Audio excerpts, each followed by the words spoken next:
My name again is Ofer, and I'm the general manager of Chatbase, which is part of Google.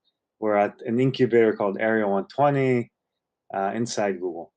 And what we do is chatbot analytics and optimization. You give us a bot and we make it better. And we're going to talk a little bit about how we do that. So yeah, we can jump into the slides.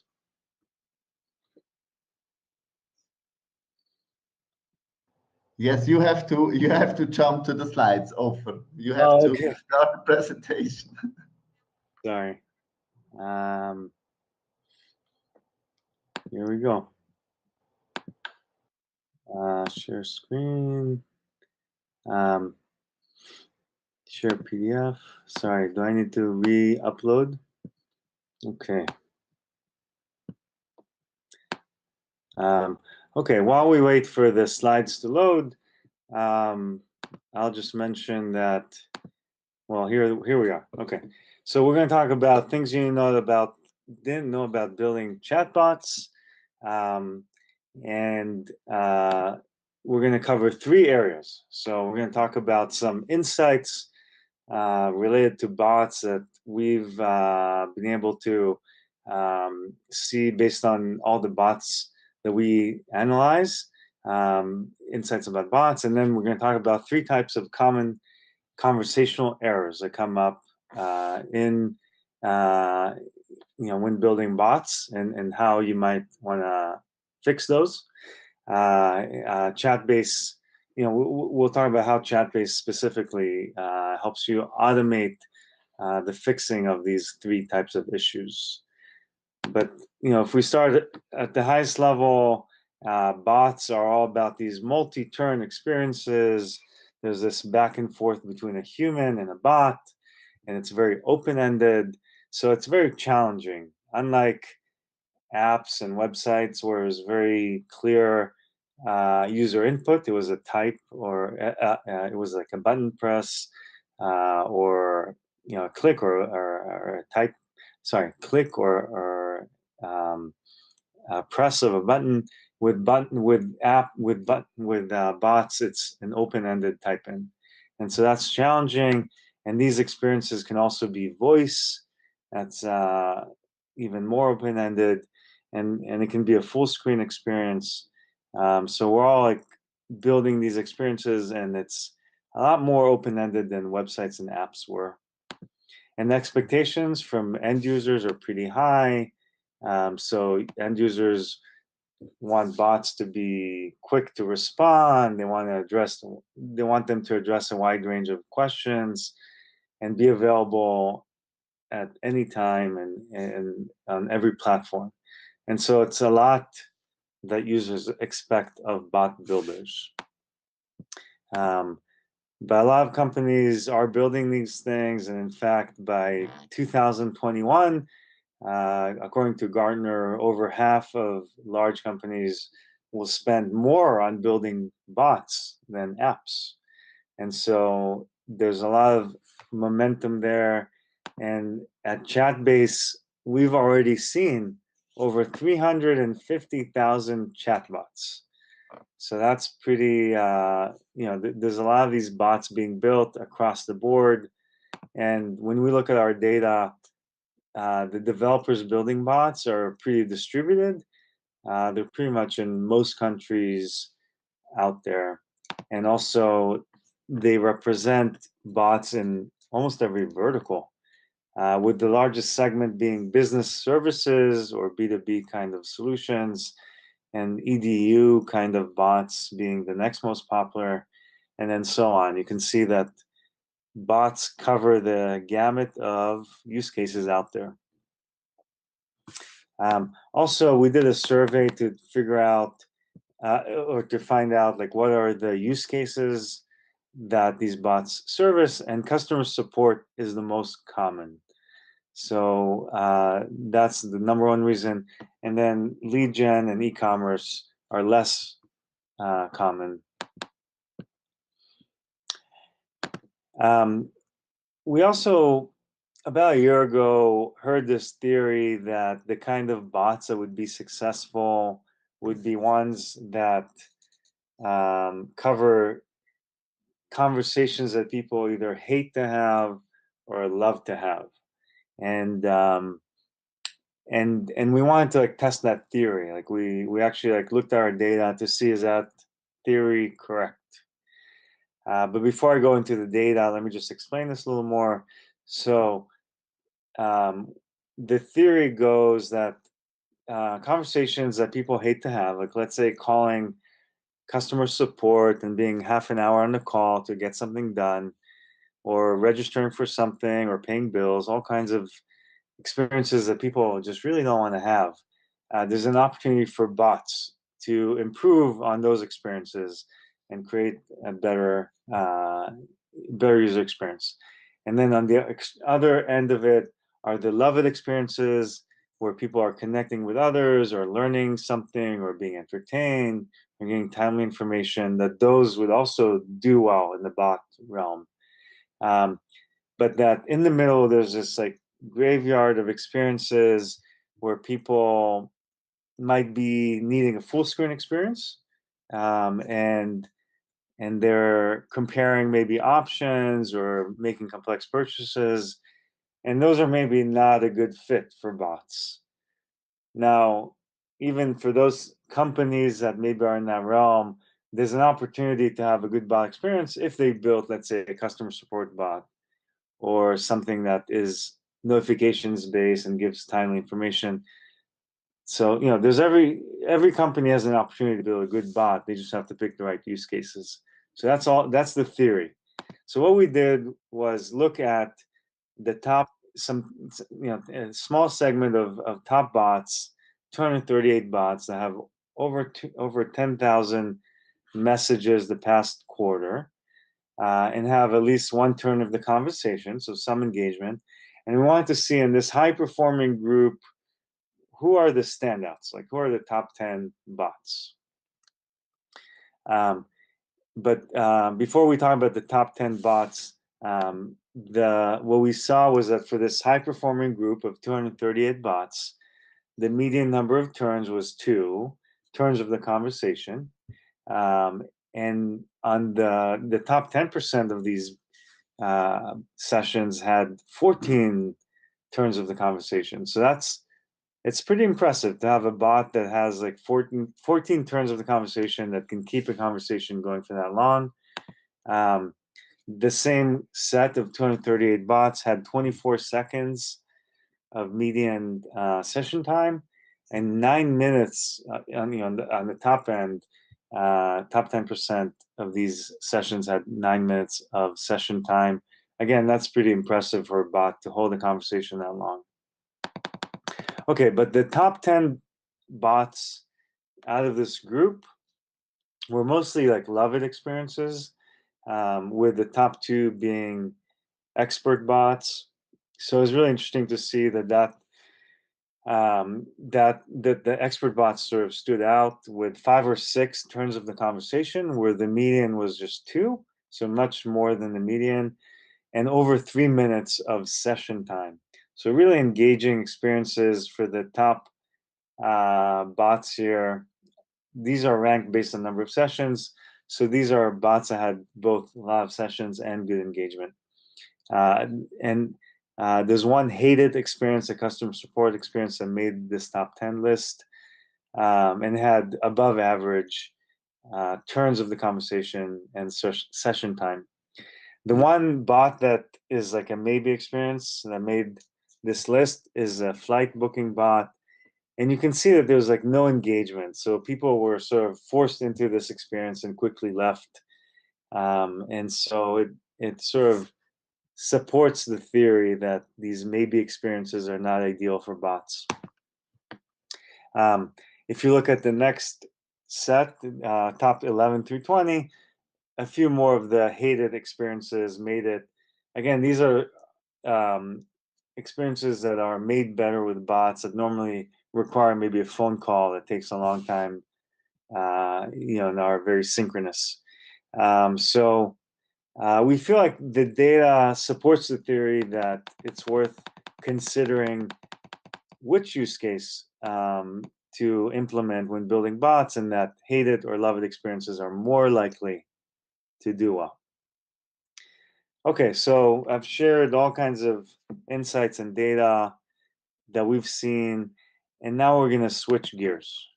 And we're going to talk about the 3 types of errors in conversations that are most common.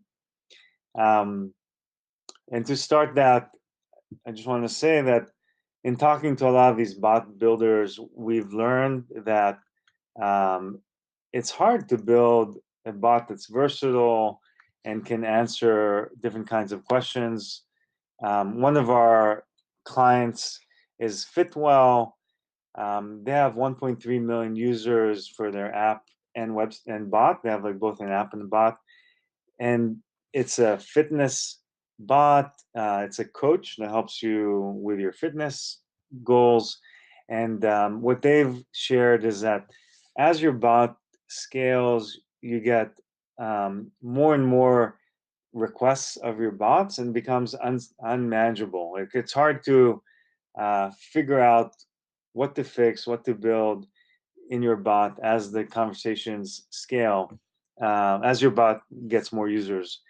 Um, but really, like it boils down to 3 types of issues. We call it errors that come up in these conversations. It stands for unsupported user requests, misunderstood requests, and missed requests.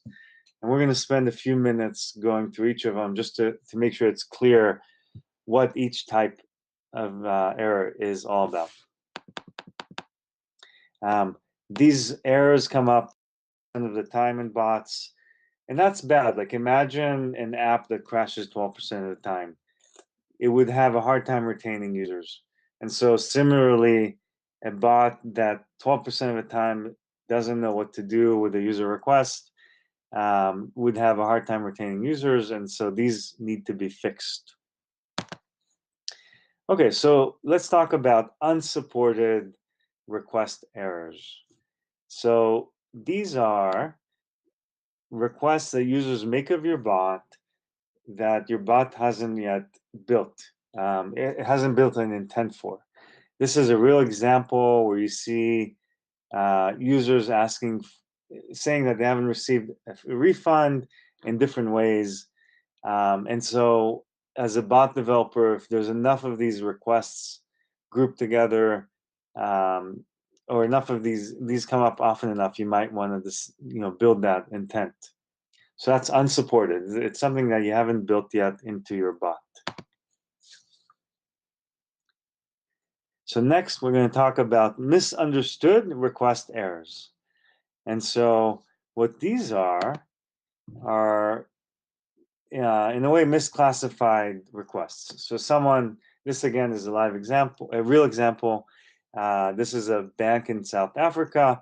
And when people ask for the definition of a tax-free investment, the intent that it mapped to was the various options for tax-free investments. And really what was needed was the definition. And so it was a misclassification of the intent. And so there's an opportunity to fix that misclassification. And finally, there's the 3rd class of errors in conversation, and these are missed request errors. And what missed request errors are requests made to your bot that you could respond to. You already have that intent, but you just didn't connect the dots. Like in this case, there's an account suspend intent, but people said my account is frozen, my account is blocked, my account is banned, suspended, limited, and all of that had the same meaning as account suspend, but the bot didn't quite realize that. So there's an opportunity to map variations of the same user message to an existing intent. So these are missed opportunities to help a user with an intent you already have. Okay, so these are the 3 classes of errors that developers spend time looking through logs to fix. It's very time consuming. They might be spending long hours trying to like find these manually through the logs, and that's not scalable. And so, so a tool like Chatbase can help you save time. There's reports like the not handled report that pretty much show you all the unsupported and missed request errors. For example, someone might have asked to cancel a car, and the bot was like, "I don't know what you want from me." This is for like a travel bot. It lets you book cars and labor intensive, and yeah, and Chatbase like points out these errors and helps you save time. Like instead of going through logs, you can use a tool that groups the similar kind of requests and lets you fix the not handled experiences. You can also look at the handled experiences and sometimes see misclassified errors here. Here we're pointing out that rent a room was misclassified as rent car intent, and so you can see a very high exit rate. So there's an opportunity to like identify and fix these issues. If you were to implement Chatbase, you would just have to set two fields, the intent and not handled fields, and benefit from these kind of capabilities. Yeah, so we also have, we're using machine learning to suggest fixes for these kind of errors. It's an early access program that you can request access to by emailing chatbase-support@google.com. And here we really just, for unsupported, misunderstood, missed requests, we, yeah, we can like find suggested intents. So if it's an unsupported bot, we would suggest what the intent, unsupported request, we would suggest what the intent might be. For misunderstood ones, we suggest the correct intent that you should map to using supervised machine learning. And for missed requests, we just suggest an existing intent that you have that these requests that were not handled should be mapped to. Long story short, what we've found is that it can really save you a lot of time. One of our clients is like a top e-commerce site, and they had 5 business analysts looking for these errors. And once they started using Chatbase, they decided to go down to just 1 or 2 business analysts because they found that this kind of automation was more accurate actually than the human raters and was faster and cheaper to get. It's free. Okay, so this, I'm done talking about like these errors. I just want to point out that Chatbase also gives you analytic metrics like active users and sessions, all to help you figure out the growth of your bot. Things like retention cohorts tell you about how well you're keeping users coming back. We also have something called the session flow that lets you see the paths users take through your bot and shows you where the not handled experiences are, where people have like these broken experiences. In this case, maybe people started going down the book hotel path and then asked for help, and the bot was like, "I don't know how to help you. What do you want?" And so it contextualizes where these like broken experiences happen, and you can then go ahead and like fix it. Maybe add a button. In this case, right after book hotel to help the with a help menu. So at every step of these like session flow paths, you can bring up transcripts, sample transcripts to see examples of what happened with these sessions. And that's very powerful.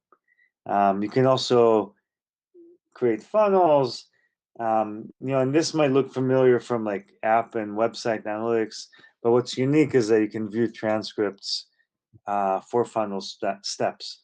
And so you might want to see examples of people that dropped off in step 3 or 4 of this funnel.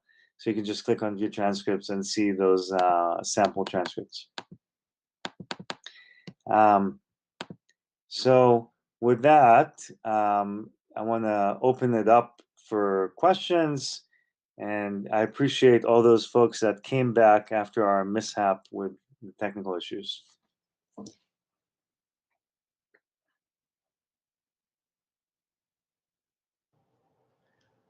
Yes. Oh, for me as well. So I don't know what happened exactly, but nice having eyes on, then we can just continue where we have been before. So yes, we take our 5 minutes time. So Yuxi, we will start like in 5 minutes time later. So I just check again the chats, and we lost the comments from the before, but I have it in mind. So, but let me summarize it. So someone, they want to see if they can get the slides. This is sure something we could do, I think. No. Okay, and then Richard wants to know what sector has the most growth. Do you see any patterns like number of prepared interactions? Meaning like, yeah, do you see like usual setup? I imagine, Richard. No, you want to see, or do you see like what sectors are the most growth of bots? So we just started collecting two questions, like from all our users. What vertical are you in, and what use case does your bot cover? So vertical is maybe telecom or EDU, and use case might be support bots or e-commerce bots or lead gen. And so our plan is to start blogging about the patterns we see per slice of like for vertical and for use case, and so look out for that on our blog. But we do want to also within the product start showing per vertical and per use case kind of relative metrics. But per the deck, like right now, customer support seems to be really hot. My assumption is that the largest companies um, pick that use case because it's a huge cost center. The support cost is high, and there's real opportunity to deflect calls coming in to voice bots. That's a big one. Okay. Yeah, I think, Richard, if you have any follow-up questions, I think Ofer is more than happy to get them answered. Yes, and then Claire, I think she wants to know, do you analyze as well gender behavior? That's a good question. Yeah, there's geographic and demographic data that ideally we should show. One of the challenges with chatbots is that they live across different platforms and often on first-party platforms like your own website or app. That's something that we want to expose more in the future. Currently, we don't. Um, there's something we're working on to accept key value pairs, so you can, if you have the data, let's say gender data or geo data, you could share it with us, and then we would show filters for those. So this is something on our roadmap. Okay, cool. And then interestingly, thanks, Yuxi. So the next presenter, he wants to know something from you, Ofer. So can this error reduce by improving the NLP techniques? This one question, perhaps you can take it together. And the next one, can the chatbot answer the question itself, or is it the pre-setting answers? I don't know if you can answer this together or if are separate. Okay, let me see if I understand the question. So with better NLP technology, will errors go away? So yes, over time, the NLP solution providers will get better at automatically solving these errors, but we're not there today, and so that's why you need something like Chatbase to point these errors out, and it takes a few clicks to like fix. Our goal is that these will automatically happen, detected and fixed automatically. So that's like further out. But today, the state of the art is for us to point it out and for you to then fix it in your NLP engine. And I think the follow-up question was, Yes, will I the can. bots get Can the chatbot automatic? answer the question itself, or is it the pre-setting answers? So I think it's pretty much the same question. Like over time, bots will detect these kind of not handled experiences, and when there's a high probability that the solution is good, will automatically fix without the user human intervention, like the developer approving it. So I do think that over time bots will get smarter on their own just based on various user inputs that come in. But that's further out. Today we still just report it and then require a human to like rationalize which fixes to include. Okay, and then we have a last question, and then we have to close and go to Yuxi's presentation, by the way. So Pascal wants to know, you mentioned the bots per vertical. Could you give 2, 3 examples of great bots? Yeah, I think this will take a long time per vertical. So do you Yeah, have like this information on your blog or any report for this you could share? we've seen companies that have spent already 2 years building up their bots, specifically like in the support realm, where like the questions coming from users can be pretty open-ended.